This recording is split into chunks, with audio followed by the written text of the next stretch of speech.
like, what the hell is a kitchen hood cleaning company that's making millions of dollars for us right now? Yeah. So Hoods is a commercial kitchen exhaust cleaning company. By law, by fire code, restaurants are required to have their kitchens inspected, cleaned, kept safe from fire compliance issues, typically on a quarterly basis. So it's basically a forced subscription service company, and we protect bars, restaurants, commercial kitchens, hotels, hospitals from fire. It's what we do. Yeah, so literally for people watching, if you think about like you have a fry cook, you have the commercial kitchen stove where they're frying and cooking all the grease splats up, and then the vents, the giant vents will suck up all the grease in the air, and then those need to be cleaned. And we just literally bought the company that you have to call to have them cleaned by law. And we're making millions of dollars doing that. So talk about boring, talk about repeatable, talk about something that is not taken away by AI. That's what we pulled off here. That's why I love the business model so much, and I love the operations of it. So I'll get into maybe in the back half of this episode, a little bit more about our partnership, about what attracted me to you guys, and about, how it worked vice versa. But first, you're a full-time entrepreneur now. You finally just put in your W-2 notice, and now you're full-time doing the kitchen hood business. But a year ago, you're working a corporate job. So walk us through this $167,000 a year corporate job. Great job that you were working. Things were good enough. What made you first decide that you wanted to pursue something more? And then what was your strategy originally, and kind of how did that change over time? Yeah. So I started working for it's a Kansas City local company as a sophomore in college. I was an intern, did social media marketing. Yeah. I started school bio pre-med and immediately decided that was not the path for me. So switched to studio art and communication, found this internship, loved the company. I'm a hippie at heart, so sustainability, recycling, I'm all for it. Fast forward to graduation, I had identified in Kansas City market that there was a huge opportunity for subscription recycling services for bars and restaurants. It was a super cool small company, a lot of entrepreneurial vibes in the building. Basically, it was present an idea, make a good business case, and take off. So that's how I got my start. I launched subscription recycling programs for them. It was a great company. We used to joke, though, it was the least profitable for-profit company in Kansas City. And the mission was never really to make money originally. It was, we want to do the right thing for the environment. We want a cool, circular, local economy for recyclables. And then we started making a lot of money. So, Yeah. We were purchased by private equity in 2022, and that was kind of the first steps towards, okay, this is no longer something that I necessarily feel like I've got an alignment with. This is all about the money, which is fine. A business needs to make money, but not so much part of what I wanted to do. I started to become a cog in the bigger machine, and then eventually, about a year later, we were purchased by another company. Bonus program slashed. I wasn't on commission anymore. Just really a nightmare. I thrive on that type of thing where, eat what you kill, and that got taken away. So I think it's funny because a lot of people used to think that security was maintaining the corporate job. But now with that happening so much, we've seen that happen over and over and over again, dozens of times, where people will either be restructured in the org, or their comp plan is completely restructured that they've had for 5 years, or their position is completely restructured and gone. We have multiple people, other ones that I'm partnering with in Action Academy, that straight up, like, their $200,000 a year job is just done because they got bought by another company, or they're changing verticals or something like that. So it's crazy that, with me, it was kind of the same thing. And for me, I just looked at my boss's boss, and I just saw the trajectory of what I thought that I wanted. And I realized, I was like, oof, like, this is not the life or the lifestyle that I want to live. So talk about your initial strategy. So you kind of have this moment where you think enough is enough. You want to start pursuing something more. So you start buying single family houses, and then eventually join Action Academy. So walk us through how you used to think about things and how that thinking changed. Yeah. So when I was in my corporate job and I kind of had the first straw break, I decided, real estate is how I get out of this. I need to start buying rentals. Everybody I know that's gotten out of corporate is either a business owner or somebody doing real estate. There's no way I could ever buy a business. So why not focus on what I can get started with? So I bought my first rental. Awesome cash flow. It was absolutely a home run of a deal. Almost $1,100 a month worth of cash flow, which was good but rare. I went, another 6 months after that one trying to find a deal that was even kind of close. Nothing penciled out. I was making maybe $100 to $200 a month per house, and so I realized that was going to be way too slow. I switched to multifamily. I tried to underwrite things that made sense, and it was kind of right when the economy was turning and multifamily is getting harder and harder. And obviously there's still deals, there always are, but it was difficult. It was really slow. And my ultimate goal was to leave that job with the passive income from real estate so that I could start or buy my own business anyway. So I went to my pod and I talked to him about, my goals, long-term, short-term, how I wasn't really interested in the asset class that I decided to pursue. I had a couple rentals at this point, a couple short-term units, long-term units, and they kind of pushed me. They said, if you want to buy a business, start by buying a business. Don't work up to it. You can do it. You have experience. Describe a pod for somebody that's listening and they're unfamiliar with what a pod is. Yeah, so Action Academy as a whole is full of people like-minded who wanna do good things and be entrepreneurs and reach their goals. Within Action Academy, you get assigned a pod, or you get to choose your pod even, and that is really the accountability group. You meet with them weekly. You lay out your goals. You backtrack what steps do I need to take to reach my goals this year. A lot of times we do 12-week year. Yeah. So we work backwards from there, make sure everybody's hitting the goals. Sometimes we do bets. If you don't do this week, you owe the group this much money. It's the accountability. It's a great accountability group. Yeah, when I was in my original pod, when I quit my job, people think that I was like some hard charging, like I was 1,000% set on leaving my job, but that wasn't the case at all. Actually, for me, I was talking about it and talking about it and talking about it, but not doing anything. And eventually, a pod, if you guys are even like wanting to do this on your own, this is a cool thing to do. It's just difficult to find like-minded people, which is why mastermind is so important. But I had 5 people that we were outside of a mastermind, and we kind of were talking, and I was saying, I'm going to quit my job then, but I've got this bonus coming, because you always have the bonus coming, or my options are vesting, or I've got this deal that's about to close. And then one day, one of my pod mates just said, hey, shut up. If you talk about what you're planning on doing one more time, I'm going to lose my shit. And then my pod was like, hey, set a date that you're going to leave or shut up. And so I set a date. It was March 17th, 2022. And they said, okay, what happens if you don't do this? And then the deal was I give $10,000 to the charity of their choice. I didn't have $10,000 at the time, and they were very serious. So it was just like, we all need that level of accountability to move to the next level. It doesn't matter what level you're at. I want to talk a little bit about the economics, because you just mentioned something important between single family real estate and multifamily real estate in context to financial freedom in particular, because a lot of people think of real estate and they immediately think of cash flow in the same sentence. And I think real estate is one of the best wealth building vehicles, but not one of the best freedom building vehicles. Because for single family real estate, like you and I were doing, like I had great cash flow too, because I was doing co-living. So I would buy 5-bed, 4-bathroom houses, and I would have the upstairs rented out as a 3-2, and I'd rent the other bedroom downstairs, and I'd live in the basement. So I was doing the house hack, but making great money while I was doing the co-living. But for a traditional rental, you're putting 20% down, and what people don't realize is, even if it's a $200,000 property, 20% down, which is pretty average, $50,000 per property, you need $2.5 million of invested equity. You need 50 of those properties for you to be able to have the $10,000 that you need passive, coming in for you to do that, right? So then people say, okay, well, I need 50 doors. So why don't I just buy 50 doors in a multifamily deal, right? That's the next best logical case. I think multifamily investing is a wonderful strategy for wealth building. You can manufacture millions and millions and millions of dollars of equity, and we've seen it happen over and over again. But what happens is someone like you or others in Action Academy will go and pursue multifamily, and you use the syndication model. So maybe you buy a 50 unit and it's $7 million. You got to raise 70% of that through LPs and 30% of that on the GP. And it's going to be you and maybe 4 or 5 other people. Now that GP split, like you guys are going to maybe take an acquisition fee for probably $100,000, $150,000 into your pocket. And then afterwards, you're not really making any cash flow until you refinance or exit the property 5 years later.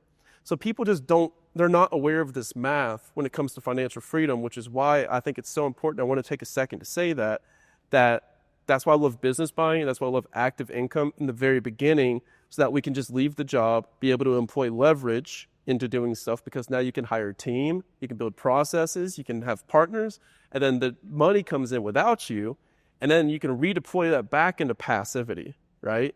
And so I think it's just like genius how this all worked out. So you decide business buying is the thing for you, which again, we love talking about on this podcast. And you were the first one that I bought a business with through Action Academy.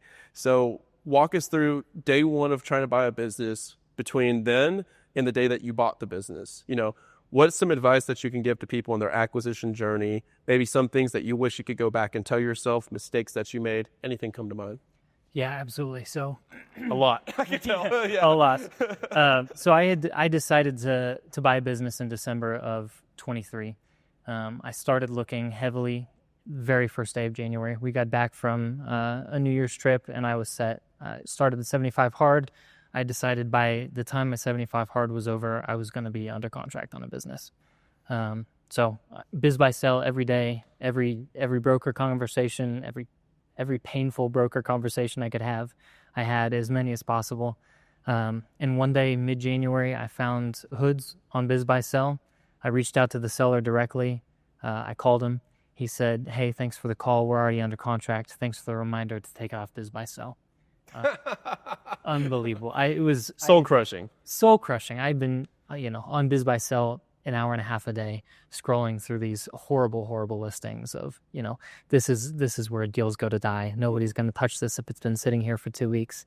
Finally found the one that stuck out to me. It was in line with all my experience. It was dealing with bars and restaurants, all local in Kansas City, subscription recurring revenue, basically.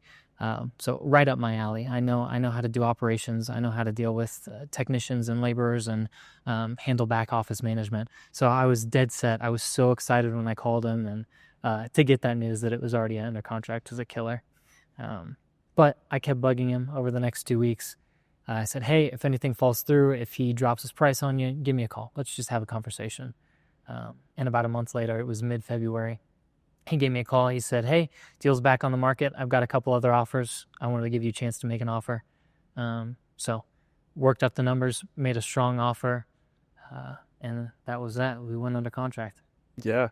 And so talk about how we negotiated this, because this was 90% seller financing. So talk to people about like, what is seller financing and why did you guys structure it that way? Yeah, so in the beginning, he was not open to any portion of seller financing.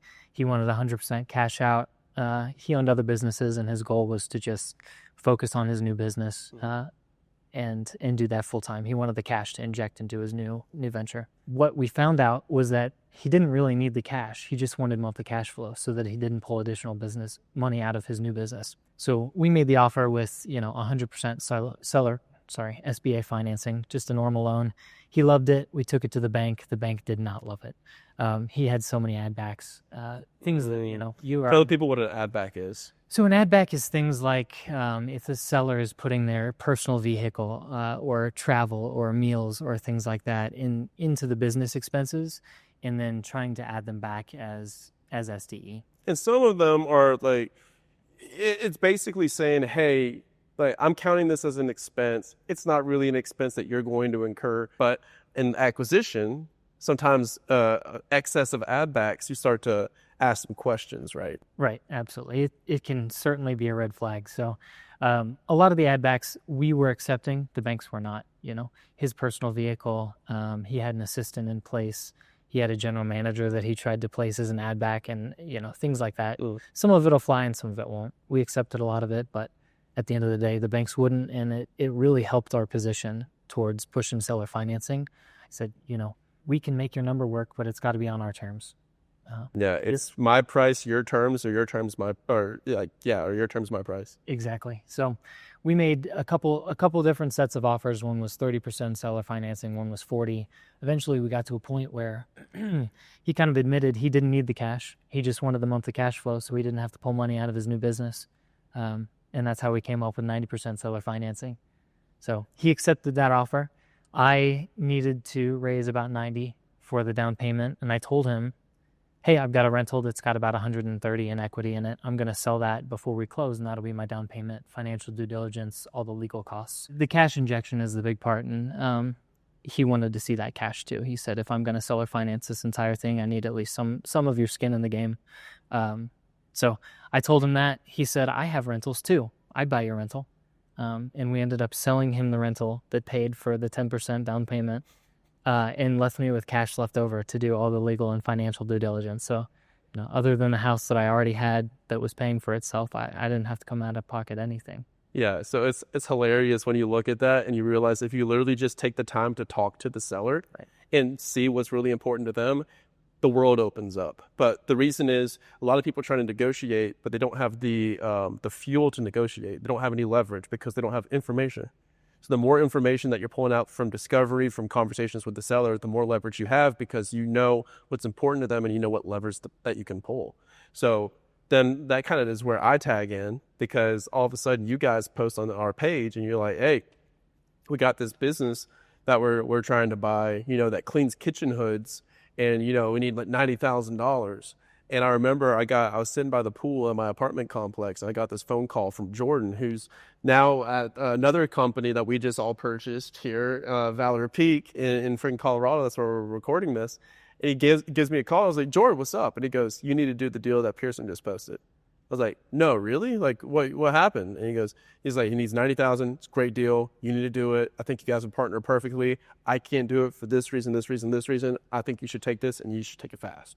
I was like, okay, cool.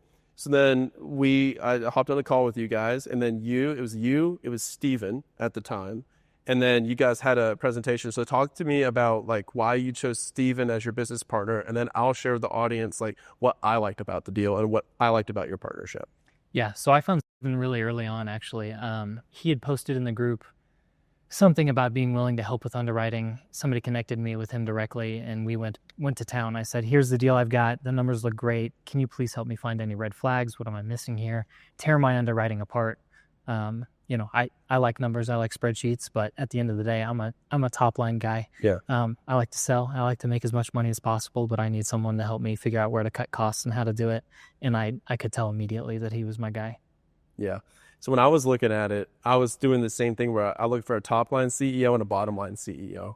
So when I'm looking at a partnership, I want to look for one partner that's like more sales focused. And I want to look for another partner that's really behind the scenes.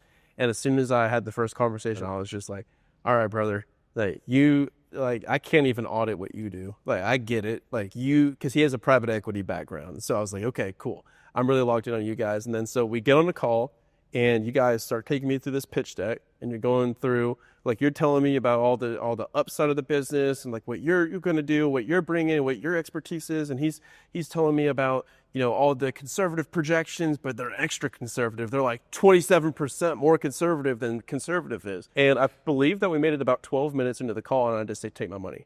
I'm like, I'm good, take my money. And so how I think about things is not necessarily the right way or the wrong way. It's just my way. Like, my best skill is reading people. And I'm sure at some point I will be burned. I've been burned in the past, but it's just like I underwrite the operator before I underwrite the business. And so if you give me a business that I can describe on the back of a napkin, I can call my mom and tell her what we do and she understands it. And I have really good operators that are in place that have something to lose also. They're like, hey, like, I'm really hungry for this. I really want this. And I have skill sets and talents that align with the business and where we're going to take it. I'm like, dude, give me that all day. So that's why I'm always combing the page to see, like, who are my operators that I've got my eye on? And you were one of the ones that was the operators that I had my eye on. And so I wired the money and then we got that sucker closed, right? And so then after this, I'm a happy camper. I'm making my passive income. So we structured it in a creative way where I'm getting $4,000 a month. I'm all good. And then all of a sudden I get another phone call from you. So what happens next? Like a few months later. Yeah, so we closed that first deal in September of last year. And you're still working your job at this point? Still working my job at this point. Fortunately, hood cleaning has to happen at night when the restaurants are closed down. So there was really no overlap. I could work my 9 to 5. I could get off at 5, eat dinner, get back to work at 6, work until 9, and work in both businesses without overlap. Between 9 to 5 is where you make your living, and between 5 to 9 is where you make your life. Yeah. Yeah. That's exactly what it was. So between September and December, I was doing that, working 2 jobs, basically two full-time jobs. Um, and then I stumbled on this deal on Biz Buy Sell. I still had my alerts on for Kansas City businesses, and it was another hood cleaning business in Kansas City, I'll be damned. our direct competitor. In fact, one of the few who was consistently beating us on service quality and pricing, and there's no way that we could beat that. We were training our technicians, we were fixing our systems, but at the end of the day, we wanted to stay where we were pricing wise, so we weren't going to beat them there. Mm-hmm. So it was a great deal. I reached out to the seller directly again. This time it got me into a little bit of trouble. The broker was not happy about it. They basically blackballed me for the entire month of December. Wouldn't return a phone call, wouldn't return an email. I got back from Italy in January, and just sent over another offer to them blind. No call ahead. No, hey, I'm making another offer. It was exactly what their asking price was, exactly their terms. I figured we would get under contract and I'd be able to claw back a little bit to where we needed to be. Fortunately, it turns out we didn't have to. The business was doing much better than they thought it was. But yeah, that's what happened. So how did we negotiate that deal? Yeah, so going back and forth with the broker was very difficult. He wanted the price, he wanted the terms, he pitted us against the other buyers. Into like a bidding war. Exactly, into a bidding war. It kept our price high. It made it very difficult to do any clawbacks. What it came down to was understanding the seller's wants again, which is what saves us. And I talk to people in Action Academy all the time about this. You shouldn't be negotiating unless you understand the drive and the motivations behind the seller that's selling to you.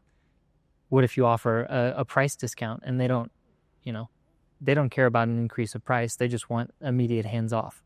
And that's what happened in this one. I understood that the guy wanted to retire right away. He wanted to go start living his life on a boat, taking cruises with his wife, hanging out with his grandkids more. And the competing offers wanted him to stay on for 6 months or more.